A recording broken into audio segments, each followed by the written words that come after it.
Morning. On the mic. You think there's enough way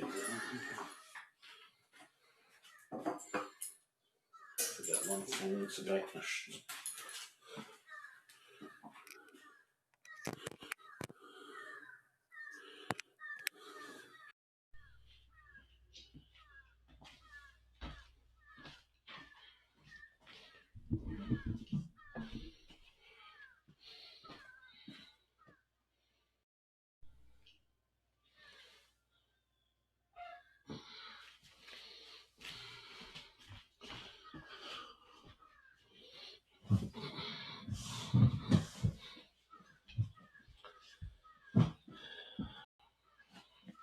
Good morning, everybody, and welcome. Morning. Good afternoon,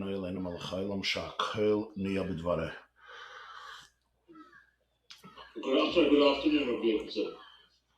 David Lister from Manchester.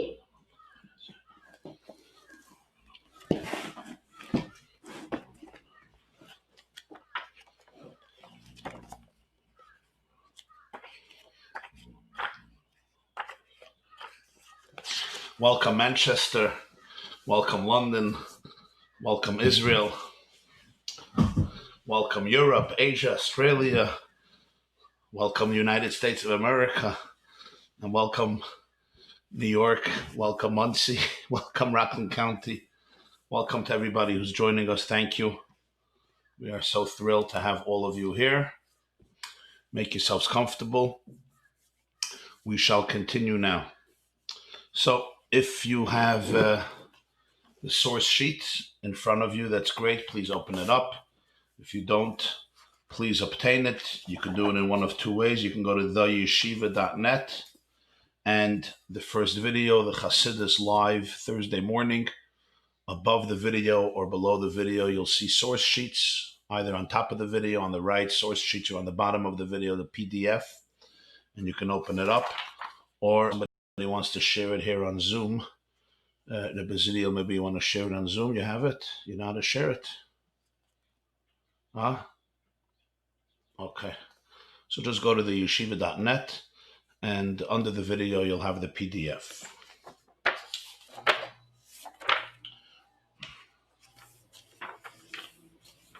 This is the Maimer and Likutei Torah of the Balatanya.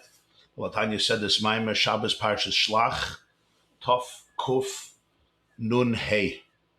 That would be 1795.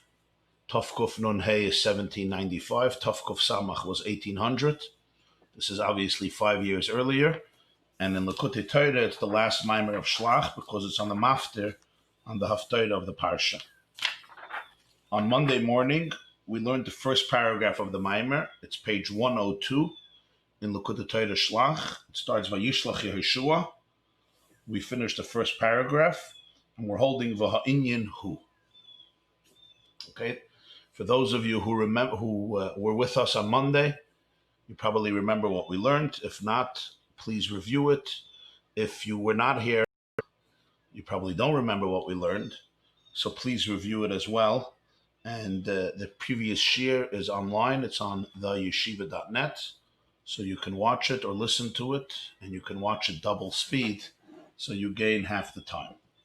We are now up to the second paragraph. Va'inyanhu. Says the Balatanya, Va'inyanhu. As I said last time, everybody is welcome to ask any questions they would like. You can use the chat on Zoom if you would like to ask questions. Yeah, okay. You can ask any question you would like. I will look at it in the middle. And also, if you're on the yeshiva.net, you can ask questions there as well. I'm just going to open it up too. So we'll get both of them. So again, if you're on the yeshiva.net, you'll see coming live Hasidus Thursday. If you open it up, if you open up that video, you have on the right, ask your question, or on the bottom of the video, ask your question. And you can ask your question that way as well.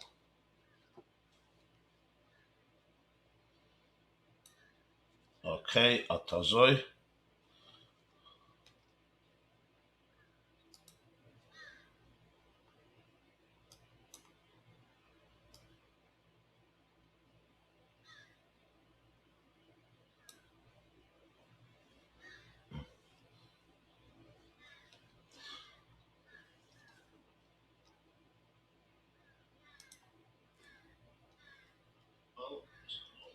Somebody wrote a comment here.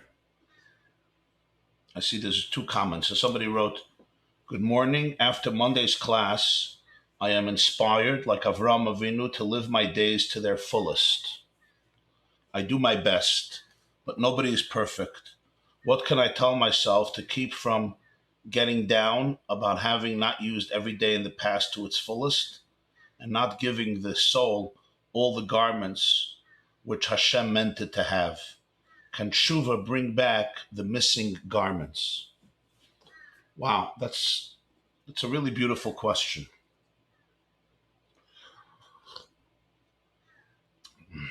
It's a gewaldige question, but I'm going to add to your question. And the following teaching, I had the privilege of hearing from the Lubavitcher Rebbe.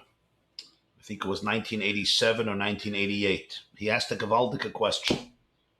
The Baal Tanya brings here in Likutei Torah in the first paragraph of the Maimer from Zohar that it says, "Vavram Zakin Babayamim." Avram came with all of his days. Babayamim, as he said in Yiddish, as gekumen mit alle Tag.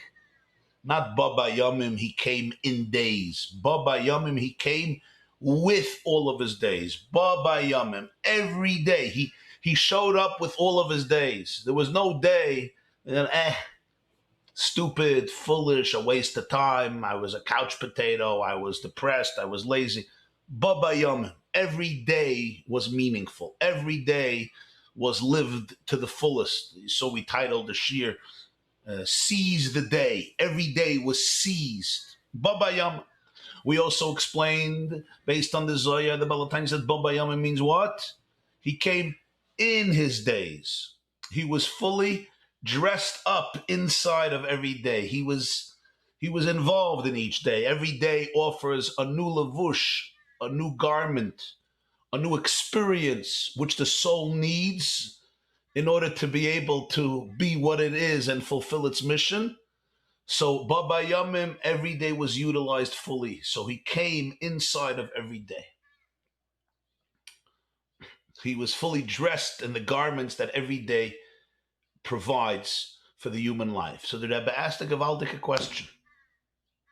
The Rambam teaches us, based on the Medrash, that Ben Memches Shonim Hikir Avram es Beire. Avram was 48 when he recognized his creator. Another opinion is Ben Arboim Shonim Hikir es Beire. He was 40 years old. Another opinion is Ben Shalosh Shonim Hikir Avram es Beire. Avram Avinu was 3 years old when he recognized his creator. That's why it says, Ekev asher shama Avram b'koili. Ekev is Kuf Ayin Beis, 172. Why 172? Because Avram Avinu lived 175 years, but the first 3 years he was steeped in his father's home, which was steeped in idolatry. So he only listens to God's voice 172 years. Ekev. Certainly, according to the opinion, 40, 48. So for so many years, at least minimum 3 years, but according to many sources, 40 years, 48 years, Avram Avinu was steeped in idolatry. He was steeped in the erroneous, pagan environment and commitments and convictions, the false convictions of his father Terach. How could you say Baba Yamim? You could say later in life, he came with all of his days. But 48 years steeped in the falsehood, superficiality, vanity of idolatry. Where's the Baba Yomim? Where's the Baba Yomim? This was the Rebbe's question. You hear the question, Chavra?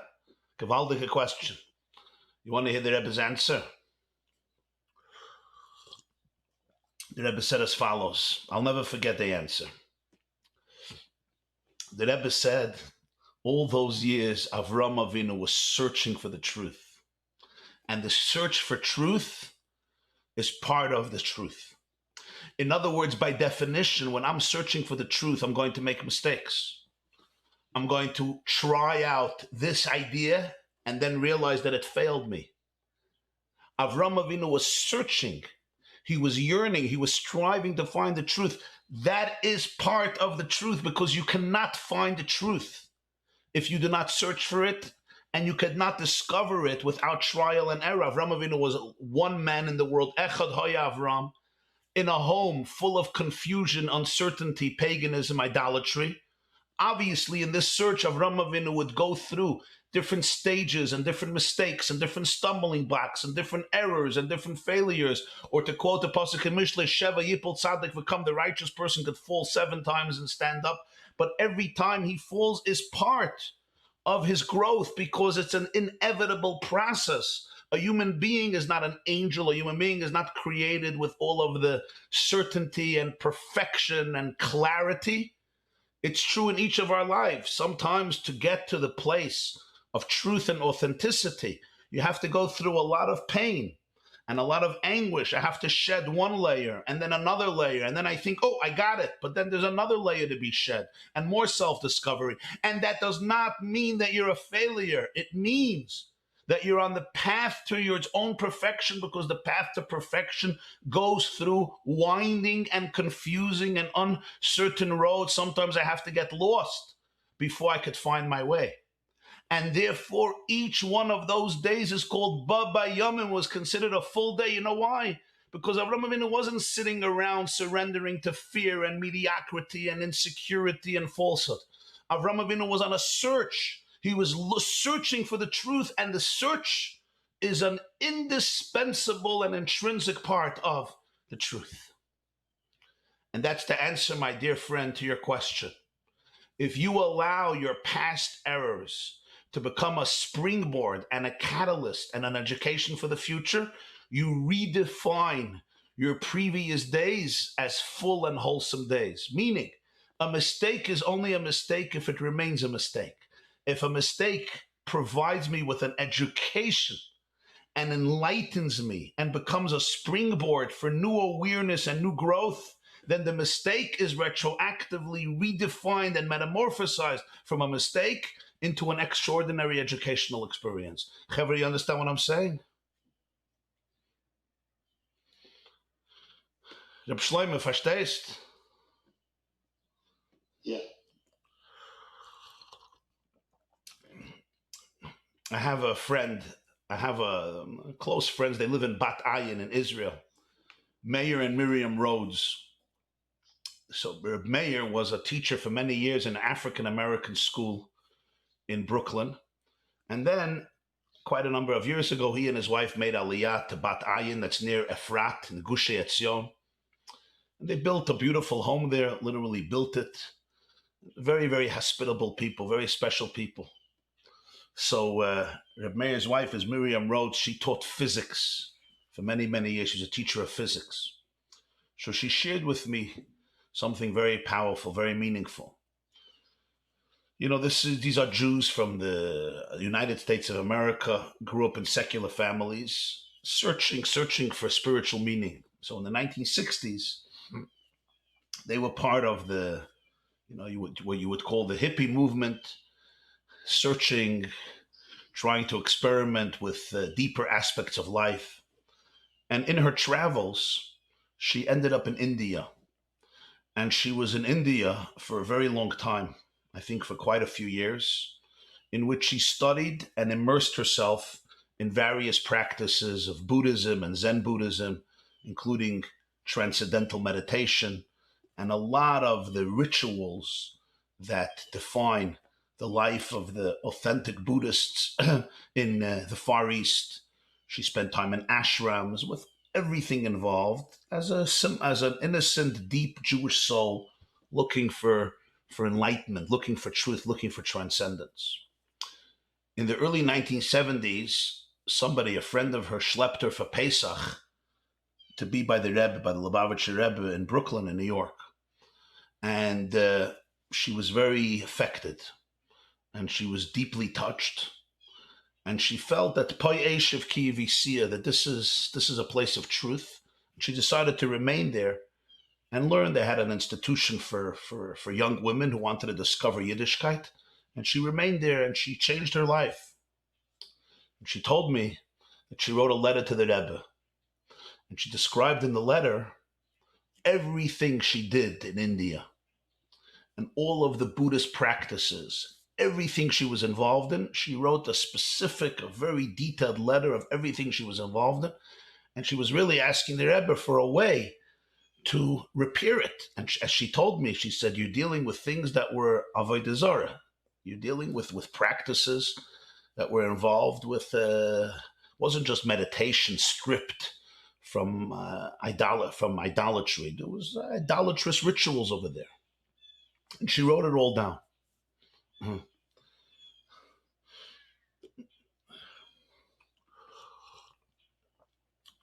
She said to me somebody told her that she'll probably have to get a tikkun, to fast for many, many days or weeks or months or years to repair for everything she was involved in. She told me that the Rebbe responded, among other things, he wrote as follows. He says, I'm quoting not verbatim, but just from memory what she told me. He wrote to her, since by you there was Mekuyim the Yagaita, so now I'm certain that the second half of the Maimon Chazal will also be Mekuyim, which is Umatzasa. The Gemara says in Maseches Megillah, I think Davov, right? Yagaita v'loy matzasa al tamen. Lo yagaita umatzasa al tamen. Yagaita umatzasa tamen. Which means if somebody says, I did not toil, and I discovered, don't believe him. If somebody says, I toiled, and I didn't find, don't believe him. Somebody says, Yagaiti, I toiled, I worked hard, umatzasi, and I discovered, tamen, believe. So the Rebbe said, since by you we see that the Yagaiti was fulfilled, you searched and you toiled and you worked and you traveled. So now will be Mekuyim also, the Umatzasa that you discovered. You understand what happened there? And she told me in one line, he removed 4 million stones of her heart and allowed her to redeem all of the years when she was steeped in Buddhist ashrams and idolatrous practices in India. That one line, it was redefined from idolatry into a yagaita. A person is searching. Jews who were tinoikas shenishbu, the Rambam says in Hilchas Mamrim, in Perik Beis, Jews who were abducted as children, physically or emotionally, and simply are searching for the truth, and as a result of that could make many errors. The Rambam says, tzarich lemashcham, you have to draw them in with love and affection and compassion and sensitivity. This is halacha in Rambam and Hilchas Mamrim. He speaks about the Karaites, the Bnei HaKroyim, who grew up not knowing better. So it was a yagaita, you were sincerely searching. So now it's a matzasa. He saw it all as a prerequisite for the umatzasa. She said suddenly her life was not anymore one of years and years of loss. No, it was a holistic life. Why? Because all of those years, even if there was so much error involved, was part of the agaita, which produced the matzasa. And therefore, the first 48 years of Avram Avinu are also considered Baba Yamim.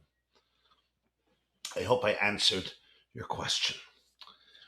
The Inyan is, the explanation in all of this is,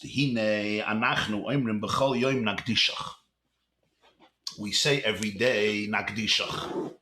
Chazaras Hashat Shmin Esra, Shachris and Mincha. When there is a minyan, of course, we say Nagdishach, V'naritzach, according to Nusach Sfard.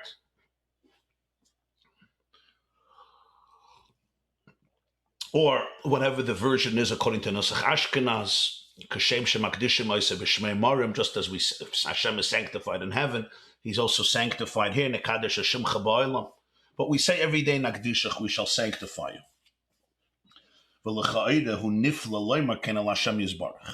Now we say it, and we move on as we say. But the Balatanya says, let's stop. Apparently it's nifla, it's wondrous, and it's deeply enigmatic and strange to say these words on Hashem. He is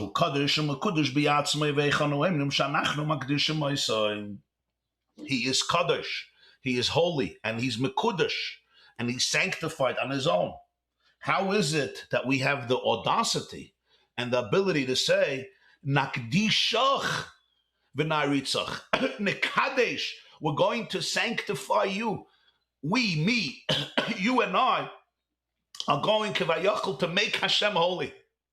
If you say, Taka like in Nusach Ashkenaz, we will proclaim your holiness. We will notify the world about your holiness. I understand. But when we say Nakdishach, the words Nakdishach, what does Nakdishach mean? We will be Mekadesh you. We will make you holy. Says the Balatanya, who niflake, apella von Azach, such a wondrous thing that we have the ability to say this about Hashem. Come, Rebbeinu Shalom, let me make you holy. I'm going to make you holy. Apparently, L'chayr is Kadosh Mekudosh B'yatzmai. He's holy and sanctified himself. What is the meaning of this? V'gam, another question. Why do we say 3 times Kadosh? This number of 3. Nakdishach v'naritzach k'noyam siach soit sarfei kodesh hamashalshim l'cha kedusha. They sanctify you 3 times. Kakosav al yad neviyecha v'kora zel ze v'yamar Kadosh, Kadosh, Kadosh, Hashem tzvos malach ha'aretz koida. Why 3 times? Why can't you say once? He's holy once. We got the message. No. Holy, holy, holy. What is the meaning of this? Achine ha'Torah nitna lanu b'shloisha dvarim she'machshava dibur u'maisa. Shekama mitzvahs tluyim b'dibur levad. V'kama mitzvahs tluyim b'machshava levad. V'kama mitzvahs tluyim b'maisa levad. The answer to all of this is that the Torah was given to us through 3 mediums, 3 aspects. There are 3 dynamics, shloisha dvarim, through which the Torah was given to the Jewish people. There is machshava, thought, dibur, words, and action. There are mitzvahs that are dependent exclusively on dibur, on speech. For example, we all know Kriya Shema. It's a mitzvah to say Shema. This is a mitzvah that requires dibur, verbal communication. There's a mitzvah like Birchas Hamazon, saying grace after meals. This is a mitzvah of dibur. You have mitzvahs that are dependent exclusively on machshava, on thought, mental state, awareness. For example, the mitzvah of Avas Hashem, the mitzvah of loving Hashem, or Yiras Hashem, the awe of Hashem. These are not verbal mitzvahs or action-oriented mitzvahs. These are mitzvahs connected to a person's inner state, inner thought, inner mindset, inner awareness. And then, of course, there are mitzvahs that are wholly dependent on Maisa, action. Words will not do it, and thoughts will not do it. Let's give an example. Putting on tefillin, eating matzah. Eating matzah on Pesach. I could think about the matzah. I can meditate about the matzah. I could be mentally aware of the matzah. I could speak about the matzah. I'm not fulfilling the mitzvah. I have to actually take the physical piece of matzah and consume it physically. I have to put it into my mouth and digest it. It has to go down my food pipe, and then I could eat. I could fulfill the mitzvah of matzah. Shaking a lulav on Sukkot. I could think about a lulav. I can speak about a lulav. That doesn't have to the mitzvah. Ulekachtem lachem. I have to take the lulav and the esrog and the hadas and the arava and actually lift it up and shake the lulav. You have the mitzvah of Sfiras HaOmer is a verbal mitzvah. The mitzvah of Tefillah is a verbal mitzvah. You have mitzvahs, of course, that are a combination. For example, the mitzvah of Tefillah, the mitzvah of davening is a combination of machshava and dibur.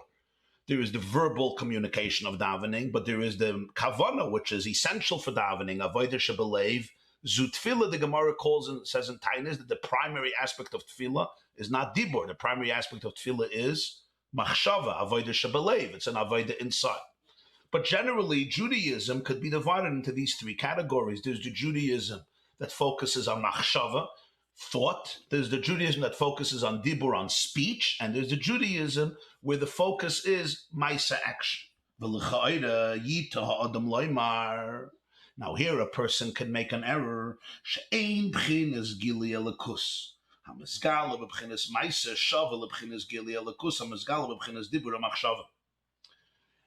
The revelation of godliness, which is manifested, which is revealed through action, is certainly not similar and not identical to the Gilui Elikus, to the revelation of godliness, which is manifested in thought and in speech. Because physical action is so much more concrete and therefore it's more dense, it's more materialistic. It's more, mis'ava means it's more thick, it's more grub, it's more dense. Umisgashem, it's much more concretized and materialized. Gam b'bchinas doimim. In fact, it may relate also to things that are inanimate. Doima means inanimate, inorganic matter. For example, when a person fulfills the mitzvah of tzedakah, how do you fulfill the mitzvah? You fulfill the mitzvah through the physical coin, which may be made from silver, a silver coin, or maybe a copper coin. So the mitzvah is applying to something that is completely physical and lifeless, which is called daimon. So natural, conventional wisdom would tell you that the kedusha, the light that's generated, the godliness that is manifested through mitzvahs associated with speech and certainly with thought is far deeper than the holiness or the godliness that's manifested through mitzvahs connected to action. Why? Because conventional wisdom would be that godliness, ruchnius, edelkeit, comes to the fore much more through spirituality than through physicality. A mental state, meditation, mindfulness, awareness, thinking about something is a much more personal experience. It's a much deeper experience. There's more spiritual experience. An action could be it's a technical act. And if it's a technical act, one would think that even if it's important to do, you can't say that this has the same Gilui Elikus, the same revelation of godliness as the mitzvahs of machshava and dibur. Whatever is more spiritual, whatever is more aloof, it's more transcendent, it's more removed from the physical world, apparently is much more conducive for the revelation of godliness. In other words, one would come to the erroneous conclusion, says the Baal HaTanya, that mitzvahs that are connected to machshava, which is more of a spiritual, internal faculty of the human soul, it's associated with my inner identity and personality and cognition and awareness and growth, captures more of a revelation of godliness than mitzvahs that are connected to very concrete, technical, and lifeless physical realities. That is a possible perception of a human being, which the Baal HaTanya calls a mistake. He says it's a normal error, it's a normal mistake. Yita ha'adam laimar. Here, you can capture God much more. There's more revelation, there's more excitement, there's more hergish, there's more feeling. It's much more associated with feeling than Maisa, which can be very technical because it's dealing with something physical. As he says, you took a coin. The coin is a doimim, and that's the whole mitzvah. You took a coin and you put it in the pushka, you gave it to somebody. Ach be'emes eine kein. But this is not true. This is not true. Why? Ki hakol shove etzlo yizbarach. The reason is because everything is identical when we're talking about Hashem. Ki kula kamei keloi chashiv. Ve'ein hefresh etzloi ben elyonim letachtoinim kivon shakol ka'ayin negdoi ki hu yizbarach ein soy ve'ein aroich elav yizbarach.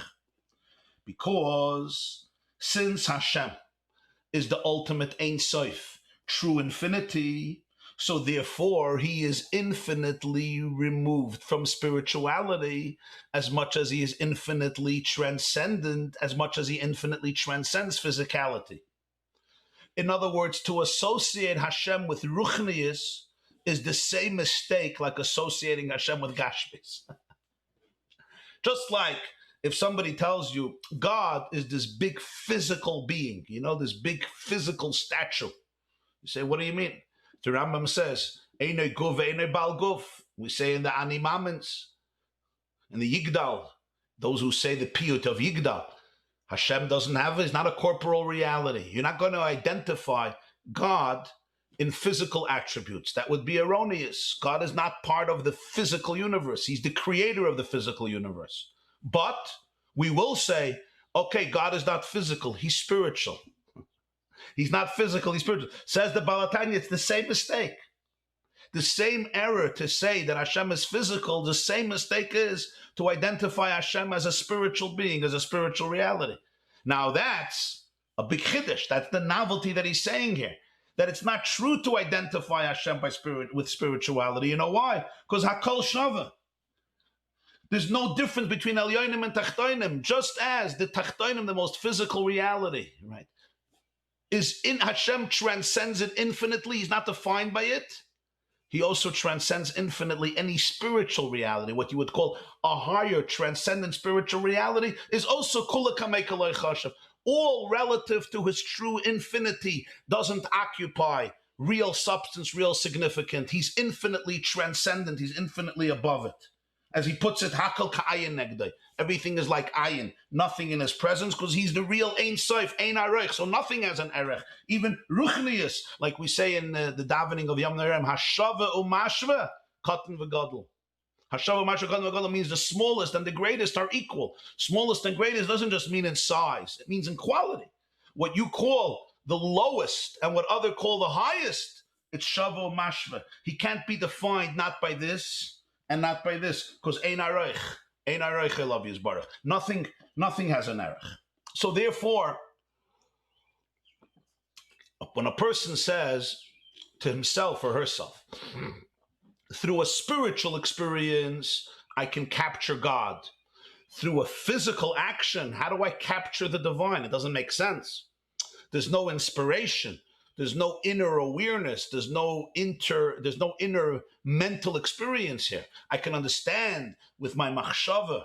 I can maybe understand with my dibur, but with my maisa, with my action, the physicality. I mean, fine. It's an act. Maybe I have to do it. Maybe it's a good thing, but you can't say it captures the same infinity. Says the Balatanya, you're making a mistake. You don't understand. If you're talking about infinity the way you define it, that's not infinity. So then you could say the spiritual is higher than the physical. What does it mean it's higher? The spiritual challenges me and allows me to look deeper into existence, to see deeper layers of existence, which is awesome. But if you're talking about the real truth of Ein Sof, the real truth of infinity, it transcends spirituality with the same infinity that it transcends physicality.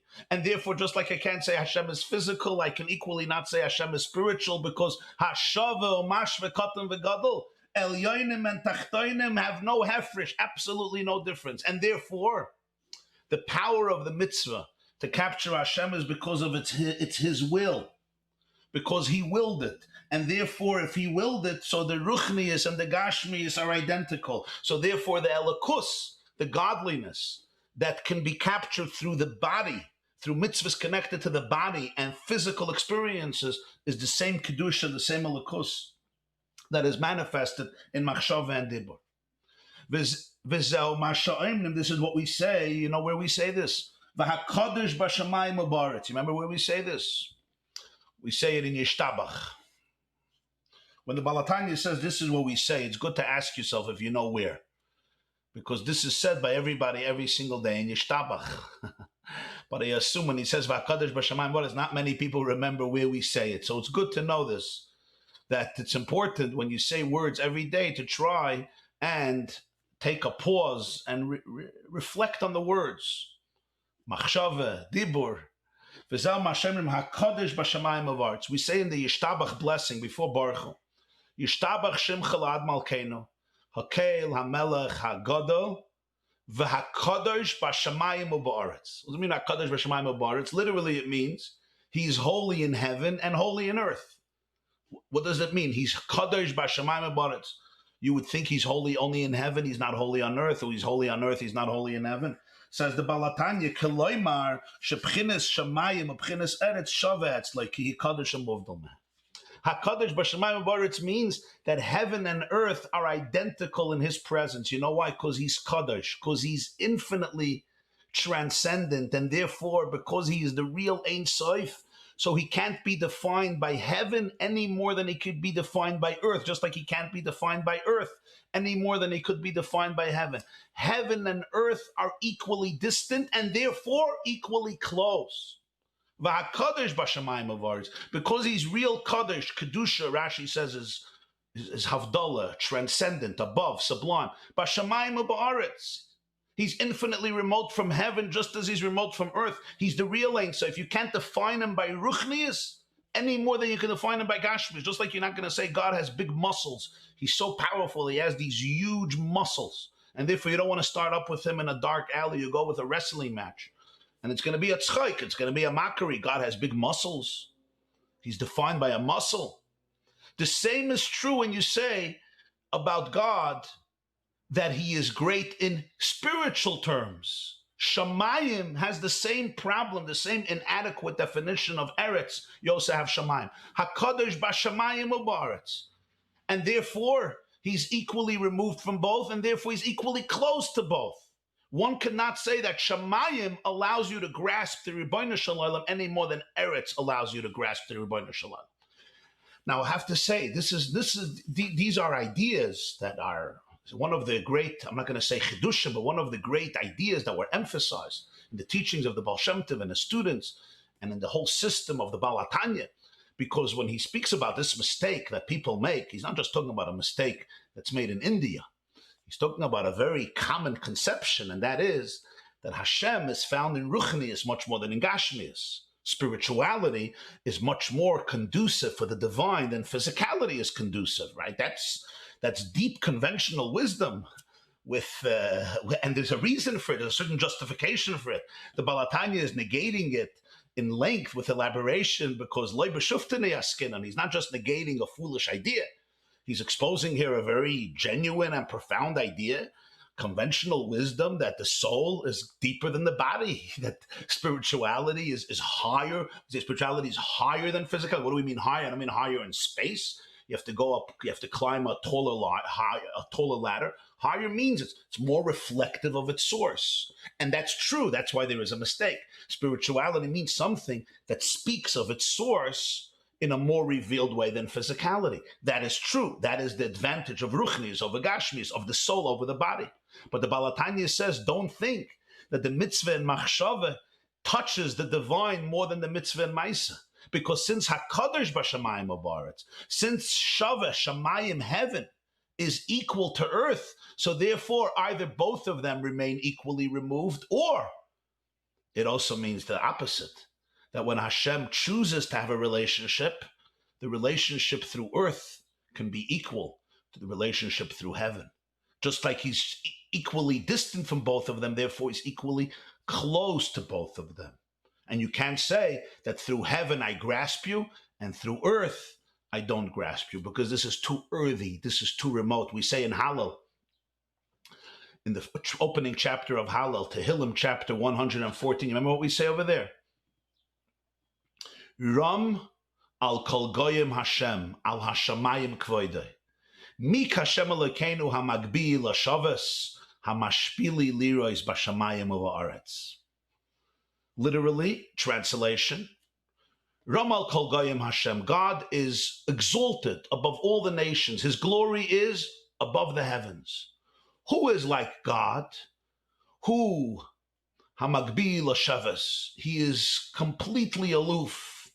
And when he sits down, he humbles himself to see heaven and earth. What is going on here in these verses? So the Balatanya says that these psukim and Hallel are capturing a philosophical debate. One view says, Ramal Kol Goyim Hashem.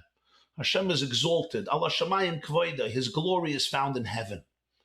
And in fact, it's humiliating to associate divinity with earthiness. The Jewish response is, no, Mi Kashem Elokeinu Hamagbi Lashavas. You don't understand. Hashem Elokeinu is transcendent even above heaven. And therefore, Hamashpili Lirois Bashamayim Abaretz, and therefore he can humble himself to be part of heaven and earth in the identical fashion. Relegating God to heaven is equally insulting and idolatrous as relegating God to earth. Shamayim is just another description and filtered, restricted version of reality. Spirituality is just another way of making sense of reality and compressing it into finite terms, even if those terms are very impressive, very transcendent, very remote, and they sound very infinite. When you're talking about the real Ein Sof, Hamagbi Lashavas. He's infinitely transcendent from heaven as he is from earth, and therefore Hamashpili Liras Bashamayim Avaretz. And therefore earth is not further and more distant and more lowly than heaven. Earth can become the same dwelling place and the same carrier of truth than heaven.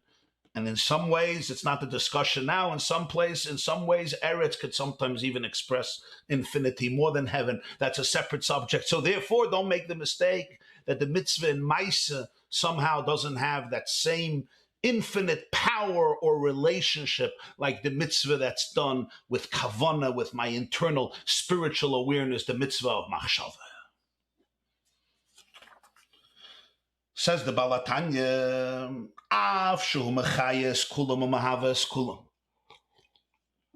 and even though he gives life to all and he brings everyone into existence, gewaldige question. You're telling me he's Kadosh Bashamayim U'Ba'aretz. He's Kadosh U'Muvdal. He's infinitely transcendent from heaven just like he is from earth, and from earth just like he is from heaven. But he gives life to everything, and he gives existence to everything. If you're telling me that Hashem is infinitely transcendent above creation, the whole creation is his life force, it's his energy. He's not Kadosh U'Muvdal. So the Balatanya says, true. It's true. But you have to remember that the chayos are Rotzoy and Shoiv. And what this means is, this is a verse in Yecheskel, in the famous prophecy of Yecheskel, Ezekiel chapter 1, it says, V'achayos Rotzoy v'Shoiv. Now literally it's talking about the chayos HaKodesh, the angels, the holy animals, the chayos HaKodesh, Rotzoy v'Shoiv. They're running and returning, they're swaying, they're always moving around, they're Rotzoy v'Shoiv, they're running and they're returning. But here, the Balatanya gives us a deeper explanation. V'hachayis, you know what he says v'hachayis is? Hachayis is the chayis elakis. V'hachayis, the chiyus, the energy, the life force, the vitality that extends from Hashem to vivify and create and animate and bring into existence all of creation. This chiyus, hachayis, it's not just the chayis, the angels. The chayis is the chiyus, the vitality, the life force of every single organism and of every single existence and being in heaven and earth is always in a fluctuating state of Rotzoy and Shoiv. Rotzoy means yearning, running, like Rotz, heavy Rotz, Ledvar Mitzvah, right? Rotzoy, it comes from the word Rotz, and it comes from the word Rotz. I'm rushing, I'm yearning, I'm trying to go somewhere. And what's Shuv? Shuv is resolution, relaxation, returning. An expression in Sefer Yetzirah, Im Rotz Libcha, Shuv la'achar, or Shuv la'echad, another version. If your heart is racing, come back. Shuv, come back. Ratzay is tension and Shuv is resolution. Ratzay is the antithesis of relaxation. Ratzay is the yearning, the deep pining, that tzama lecha nafshi, kama lecha besari, I yearn for you. Nichsefa v'gam kolsa nafshi, lechatzres beis Hashem. My soul yearns, it aspires, it's the aspiration of life, rotzai, right? A healthy life is one of rotzai. But if you're only in a state of rotzai, what happens? You expire. There are people who are only in a state of rotzai, and there's complete discontentment, because rotzai is always challenging the status quo. Anybody of you have to deal with this? Do you know how to relax? Ratzah is, I don't know how to relax. There's always more and more and more and more and more. And you know what? It's the symptom of a healthy life. It means I'm not dead, I'm not lifeless. But on the other hand, if you have only Ratzah, what happens? If you have only Ratzah, so then you're always negating everything. So then this Shuv. Shuv is coming back, accepting. What we would call relaxing. There's tension and there's resolution. Hachayis rotzei v'shoiv. A healthy life is always fluctuating between rotzei and shoiv. There is a rotzei, which means I want to go away from where I am today. I am dissatisfied. I am discontent. I am moved by a greater vision. I want to be today what I was not yesterday, and tomorrow what I'm not today. And then there is shuv. But can I come back and embrace and accept? And the moment we lack Ratzeh and Shoiv, we're not fully alive. Because if you're only in a state of Ratzeh, you expire, you can't be. There's always somewhere else to be. So you can't be anywhere. You can't even be. Being is a problem. That's Ratzeh. You know what real Ratzeh is? Ratzeh is a revolt against existence. It's a revolt against being. Jews suffer from this a lot, right? Jews suffer from this a lot. There's a lot of people do. So we often go to therapy for it. We take medicine for it. We take vitamins for it. It's like, why am I never content? Why can't I just relax? Somebody called me yesterday. Somebody I know very well. And they told me that their children are asking them, why are you always busy? You don't have anything to do. You're quarantined for months. Why are you always busy when you don't have anything to do? Good question. So I told this person, so this person asked me, why am I always busy if I don't have anything to do? So I told this person, you're not busy because you have something to do. You're busy because for you, not being busy equals death. Your mind will create something urgent for you to do so that you should be busy. You're not busy because you have something to do. You have something to do because you're busy. You understand what I just said? Some people are busy because they have something to do. Some people, they don't have what to do. They have something to do because they're busy. Your mind has to tell you that you're busy. And the reason is because you have to justify yourself. You have to validate your existence. And if you're not busy, so then why are you alive? So your mind will already come up with something urgent. You know what it is? Suddenly you'll see something on your bookcase or you'll see an album. Right now I have to organize this album because if I don't organize this album, you know what's going to happen, yeah? The pandemic, who knows what? There could be a third world war. The rioting could break out all over again because your album is not organized. So this becomes now the urgent call. On a deeper level, let's now go much deeper. On a deeper level, what is Ratzui? Ratzui is a protest against being. Being, human being is a problem. I'm running away. How do I run away? This one runs away this way. This one runs away this way. And the most beautiful way of running away is by doing new things, by dreaming up new dreams, by creating new companies, by being an entrepreneur in reality or in your imagination, by the ambition of growth. That's Ratzeh. But that's only one part of life, because if we would operate only on a level of Ratzeh, you can't really be. Ratzeh is a protest against being. What's Shuv? Shuv is coming back. Shuv is accepting. Shuv is embracing. Shuv is celebrating what is. So the Balatanya says something very deep. Hachayis rotzei v'shoiv. You know where this all begins? It begins in the chiyus of Hashem. Hashem is infinite, Ein Sof. So the chiyus of the divine operates in flux. What's the flux? Rotzei and shoiv. On one level, there's always a rotzei. The chiyus wants to go back to its source, which means it doesn't want to be defined by being. But if the chiyus would remain in a place of ratzoi, existence would cease to be, because the problem of existence is not the corruption of existence. That's problem number two. The problem of existence is existence. So the chiyus wants to transcend existence, ratzoi. But if it would remain only in the realm of ratzoi, what would happen? Existence would cease. I told you, ratzoi is not just a protest against paralysis, smugness, laziness, and being a couch potato. Ratzoi is a protest against being. So therefore, the chiyus has to go the opposite direction. Shuv. Can you go back? Can you relax? Can you accept? Can you celebrate what is? But if the chiyus remains in shuv, then it's not connected to its source anymore. Then it could become detached. So the chiyus now goes back into a mode of ratzoi. And every shuv produces a new ratzoi, a new frustration, and every ratzoi must produce a new shuv, which then produces a deeper ratzoi. And the whole system of biology and spirituality and physics is based on the chiyus ratzoi v'shoif. According to the Balatanya, the mystery of time. Time is one of the most mysterious elements of creation, is rooted in ratzoi v'shoif. What is time? Oh, go define time. But one thing we know about time is there is a moment, and a moment later, that moment is gone forever.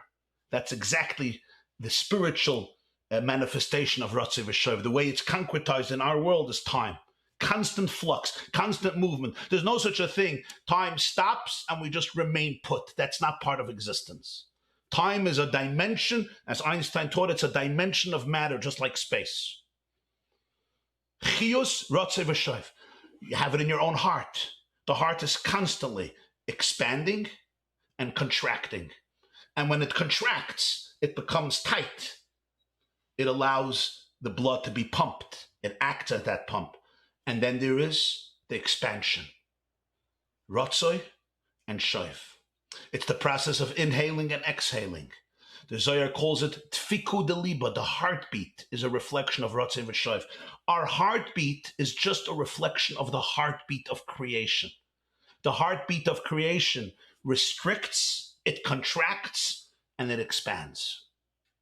And a healthy life is the life of flux. When you go into the hospital and you see the monitor and you look at the picture of the heart on the screen, the last thing you want to see is uniformity. No ratzoi v'shoif, because we know what that means. We know that there's no chiyus anymore. When there's chiyus, when there's a life force, it's ratzoi v'shoif. So you see how he's answering the question. The Balatanya said, how could you say HaKadosh b'shamayim u'ba'aretz? He's infinitely removed from heaven as he is from earth, because he's kadosh. He's kadosh and moved, also heaven doesn't capture. But va'ata mechaya is kulam. He gives life to everything. He says that's true. But the chiyus is ratzoi and shaiv. The chiyus, because you're dealing with kadosh b'shamayim u'ba'aretz, so the chiyus can't just come into the world and remain there in a state of shuv. Rather, there is this yearning to go back up, to transcend itself. That is the protest of ratzoi against existence that we all have. And then on the other hand, it has to go back into shuv and accept the reality and embrace the reality. And when you look at one versus the other, and you pluck one out of the other, it could cause a form of insanity. You think you're meshuggah, you're crazy. When you understand that life is a healthy dance of ratzoi and shoiv, then you could make peace with all aspects of your life. Now, sometimes people struggle with one aspect more than another, and they may need help. But the concept that there is the flux of ratzoi v'shoiv, this is essential to creation.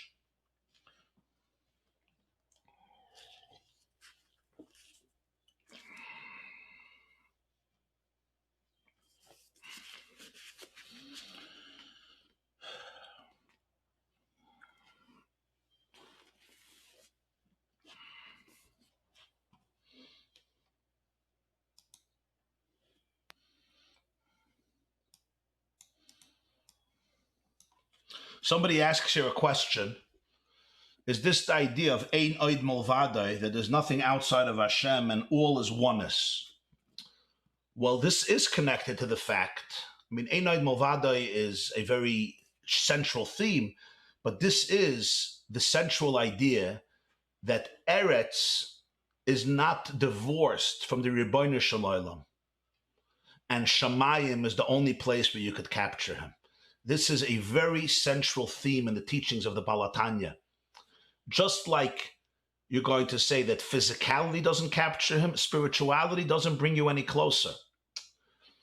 And it's so fundamental to Judaism because, as you know, a lot of the Far Eastern disciplines emphasize the spiritual experience over the physical experience. In fact, for them, enlightenment is really the removing yourself from a lot of physical sensation and physical experience as much as possible. You know, if you could melt away in nothingness, you call nirvana, one and all in one. It's the peak, the crescendo of the enlightened experience. Being, existence is always a compromise. And what the Baal HaTanya is teaching us here is, when you look at Yiddishkeit, so much of Yiddishkeit is focused on the physical life. So many of the mitzvahs are focused on the physical life. He gave an example of money, but the same is true with so many other mitzvahs, whether it's tzitzis or tefillin or mezuzah or Shabbos candles or this week's parsha challah. Tzitzis also in this week's parsha. All of the halacha is connected to physical life, physical family life, intimacy, the human body, etc. So this is not a compromise. It's understanding that I can't get closer to God through spirituality any more than through physicality. Because spirituality could be idolatry as much as physicality can be idolatry. Spirituality can be a distraction from truth as much as physicality can be a distraction from truth. This is a very revolutionary idea. Spirituality can take you away from emes as much as physicality can take you away from emes. Why? Because spirituality can also not say capture the truth of infinity, just as physicality can't. And when it could, and if it could, then physicality could capture the same truth. And sometimes even in a deeper way, because it's not conscious of it, so it's beyond consciousness. That's the power of the body. That's the power of the guf. So in that sense, HaKadosh b'Shamayim u ba'aretz, because he's Kadosh, so therefore Shamayim and Aretz become equal. So that's the connection to Einoid Mulvada in your question. I'm looking here if somebody asked any more questions.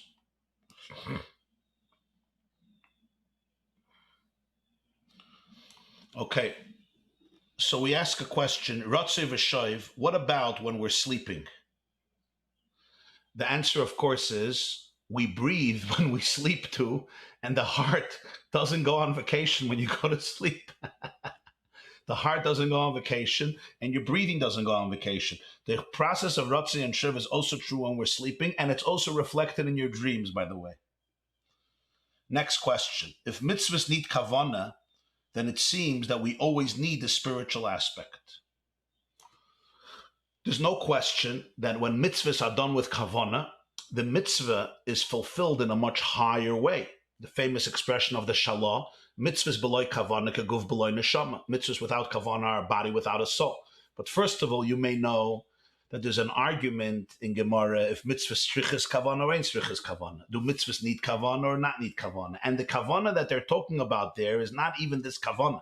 The kavanah there is talking about if you have to have kavanah to fulfill the mitzvah. According to many opinions, you don't even have to have kavanah to fulfill the mitzvah. You can just do it without any intent.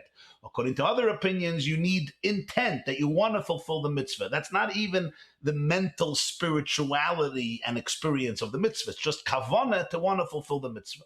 According to many of the halachic authorities, biblical mitzvahs need kavanah, rabbinical mitzvahs don't need kavanah.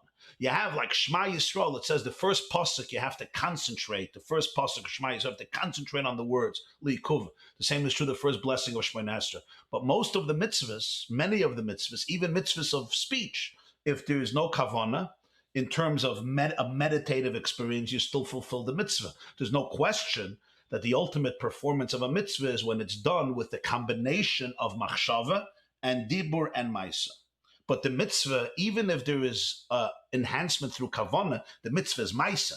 If I meditate about shaking a lulav and I don't pick up the lulav, I didn't do the mitzvah. right? If I pick up the lulav even without any meditation, I did the mitzvah. I connected to God. Hashem, another question. Hashem is just as far or close to physicality as he is to spirituality. Perhaps this is the mistake of Buddhism. Yeah, that's very true.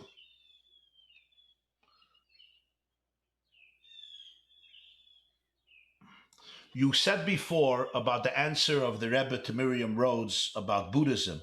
Does this answer also apply to people who grew up with Torah and mitzvahs, yet humanly failed to use each day to its fullest? Nice. Listen, my dear friend, if this can apply to people who were in Buddhism for many years, I think it can also apply to somebody who grew up with Torah and mitzvahs, and yet for many years it was a meaningless or robotic or even painful experience. For sure. What's the question? People think that the concept of Bal Tshuva only applies to a Jew who grew up in a secular environment, alien to Judaism. They can do tshuva, right? They say a story that there was a Jew who came to the Ger Rebbe, and the Ger Rebbe started to speak to him, the Lev Simcha. So somebody told me he started to speak to him, and he was speaking to him like in this language that he didn't feel you speak to what's called a Hamish Yid, a Jew who grew up with Judaism. So he says, Rebbe, ich bin nicht kein Bal Tshuva. Rebbe, I'm not a Bal Tshuva, I'm not a Bal Tshuva. I'm an FFB. I grew up with this. So the Ger Rebbe looked at him and said, Favos take nicht. Why aren't you a Bal Tshuva? Maybe you could become a Bal Tshuva. It would be a good thing. I once heard from, who did I hear it from? From MBD, my friend Reb Mordechai Ben David Werdiger. So his father comes from a very Ger Chassidic family. So I heard from him once that the Ger Rebbe once said that in the 1960s or the 70s, he said, a ruach of tshuva swept the world, an ambiance, a spirit of tshuva came into the world, and he said, Chaval she hachilonim tafsu et ze. It's a pity that it was abducted by the secular and not by the religious. So Chaval shachilonim tafsu et ze. Tshuva is not about where you were born. Tshuva is not about what type of hat you wear, and tshuva is not about what type of a mitzvah you had. I grew up in a Reform home, you grew up in a conservative home, you grew up in an Orthodox home, you grew up in a Litvish home, in a Hasidic home, you grew up a Satmar Chassid, a Vizhnitzer Chassid, a Bobov Chassid, a Yeshiva man, a Modern Orthodox, a Chabadske, a Pope, whatever it is, a Kloisenberger. Tshuva is an inner state of the soul. Tshuva is the awareness that we discover following error and trial and mistakes and failure. Tshuva is the new awareness that comes from years of being clueless, often not by anybody's fault. In other words, it was part of your journey where God put you. If you can go around this class right now, anybody who's here on the yeshiva.net or on Zoom or wherever you're joining us from on the telephone, and you go through their life, many of the experiences of the people in their life is completely not by their choice. Let's face it. Somebody was sharing with me the other day about their inability to have emotions, emotional experiences, how they had to detach from life in order to survive. And when you study their life and blame them, it's a very superficial way of looking at it. I call it Joseph Stalin's long hand, or Adolf Hitler's long hand. There's intergenerational trauma that many of us are dealing with that has nothing to do with our choices. Trust me, mamash nothing to do with your choices. You grew up into a certain home and your mother and father were dealing with intergenerational trauma for generations. You know whose choices these are? These are God's choices, not my choices, not your choices. And therefore you have to have compassion. Avraham Avinu looked at his life, and he didn't look at himself in disdain. Look at what I did as a child. Avraham Avinu, matzoses levavi nema lefanecha. He understood it wasn't his choice to grow up by Terach. His choice is now how you're going to look at your past. Are you going to see it as an invitation for growth and transformation and awareness? Or are you going to see it as an excuse for victimhood and wallowing in self-pity? That's the key. Bal Tshuva is the person who has the courage to be able to take all of his or her past experiences and say, Yagaita, I worked so hard. I made so many mistakes. Umatsasa. That's why it says by Avram Avinu. What does it say by Avram Avinu? We say it every morning in Divrei Hayamim. From Divrei Hayamim, what do we say? I just realized, Umatsasa es levava enam lefanecha. Reb Shlomo, that sound that you should have said. I don't mean Kahler, I mean Weinstein. Umatsasa es levava enam lefanecha. Umatsasa es levava. Next question.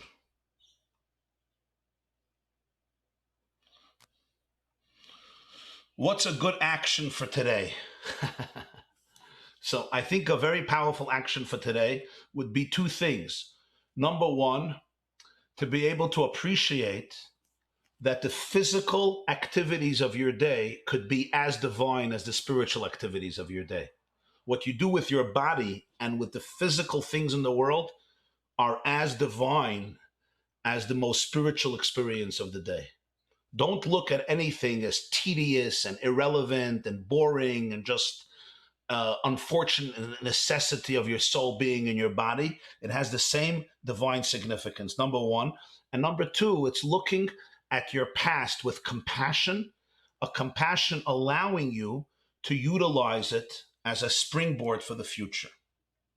Something that Avram Avinu was the first Jew. He wasn't. The yeshiva of Shem and Aver existed before him. Rivka went to them with a question. She didn't go to her father-in-law. Avram was the first one to spread Yiddishkeit. The preparation for a mitzvah is also a mitzvah. The preparation for tshuva is ironically a sin. So the past wasted days that were spent searching is no waste, but it fills the days with good as well, especially when the tshuva is done out of love. So the Talmud says that the past sins become mitzvah. So the Baal Tshuva can be much higher than the tzaddik. Okay, I'm just going to look if there are questions here, and we're going to take a break here. Number two is looking at your past. And tomorrow morning, there's going to be a shir, because I want to try to finish the Maimer since it's Parsha Shlach. So I want you to be able to go into Shabbos with the Maimer on Shlach, because he comes back to the story of the spies, and it's very, very important. So therefore, tomorrow morning, we're going to have a shir. It wasn't planned initially, but good things come by surprise. So 7:30 tomorrow morning, Bli Nedid is going to be a class right here, and everybody is welcome. Please share it with your friends. Let me take the last question. If God can be found in the physical as well as the spiritual, why is it easier to connect to Hashem in the next world? It's a beautiful question. So that's why I emphasized, of course, that spirituality is exclusive for awareness in a way that physicality is not. That is true. But the ultimate connection is not through the spiritual any more than the physical. And this will answer your question. And that is, you probably know that according to most commentators, the ultimate reward is not in the next world, but in this world. Not in Olam Haba, but in Olam Haza. And many people wonder about it. It seems like that this world is just a corridor. So that's on one perspective. But there's a much deeper perspective in which the physicality is an equal partner in the relationship, and that through physicality you could connect as much as through spirituality. So therefore, in the ultimate equation of things, even though we say Ruchnius is higher than Gashmius and Olam Haba is higher than Olam Haza, the ultimate purpose is going to happen in this world, not in the next world. Gan Eden is in the next world, Olam Haba. But Chiyas HaMeisim, the ultimate schar, according to the Ramban and most of the Kabbalists, is in this world. Why? Why is that? Because ultimately, physicality is an equal instrument in your relationship with God as much as spirituality. I know not everybody is used to this idea. That's why the Alter Rebbe struggles with it. But this was one of the great ideas that are emphasized, not invented, but emphasized in the teachings of the Baal Shem Tov and the Baal HaTanya. Last question. What is the process necessary? Not the last question, second to the last question. What is the process necessary to take our failings and turn them into positivity when the natural way is to get down on yourself? Wow, good questions, Chevra, good questions. The answer to that is, I think the most important quality is to be able to listen to the chatter in your mind that makes you get down. There is a voice that tells you you're a failure, you failed again, you're going to fail, you are a failure, you were a failure, you will be a failure. And when you hear that chatter, you have to counterbalance it with this. Hashem Melech, Hashem Malach, Hashem Yimlech Lo'olam Vad. Every time the voice says, I was a failure, I am a failure, I will be a failure, you have to respond very nicely and eloquently and with compassion. Hashem Melech, Hashem Malach, Hashem Yimlech, which means God was the king, God is the king, and God will be the king. That means I say I was a failure, I am a failure, and I will be a failure. That is a very narrow perception of my existence. There's a much deeper perception. Hashem Melech, Hashem Malach, Hashem Yimlech. God was, He is, and He will be. God was me in the past, in the present, and in the future. And therefore, at the end of the day, if God is in my failure, that means everything can be converted and transformed. So don't fight with this voice. It's there. It's part of it. It's going to be very normal and it's going to come in. But just with compassion, observe it and then tune into a deeper voice, which tells you, and now let me learn from it. That's how you do it. Next question. When I was about 14, my good friend Norman took me to his Catholic church service. Towards the end, all the people bowed. I remember my friend turning his face and looking over at me. I did not bow. I inside knew a truth that it was not the right thing to do to bow at the Catholic Church.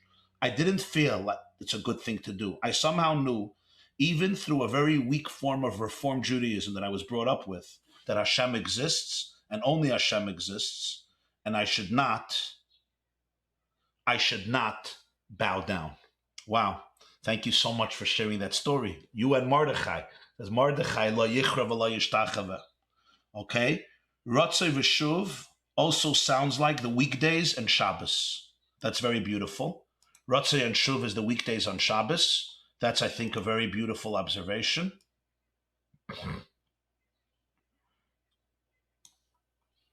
Okay. Maybe, here is another comment. Maybe when you look at the dark space you feel you're in because of mistakes you made, you should see it and trust that you were sent there to bring the light there. That is very, very beautifully said in the chat. In other words, when I'm experiencing that I'm in such a dark place, I could say two things. Number one, my life is dark and futile, and I made horrible mistakes. And that may be true that I made bad mistakes. But I could say, Hashem Melech, Hashem Malach, Hashem Yimlech, this is my shlichus. My mission is to bring light into this place. And that changes everything. And that's our exercise for today, our second exercise for today. I love you all, and I wish you a beautiful day. We shall resume Be'ezer Hashem tomorrow, Friday morning, 7:30 a.m., and continue the Maimer. Have a meaningful and inspiring day. Thank you very much. Totally.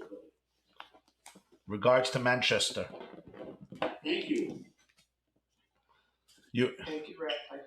I gave a speech in Manchester yesterday. You were there on Zoom. Okay. Go ahead.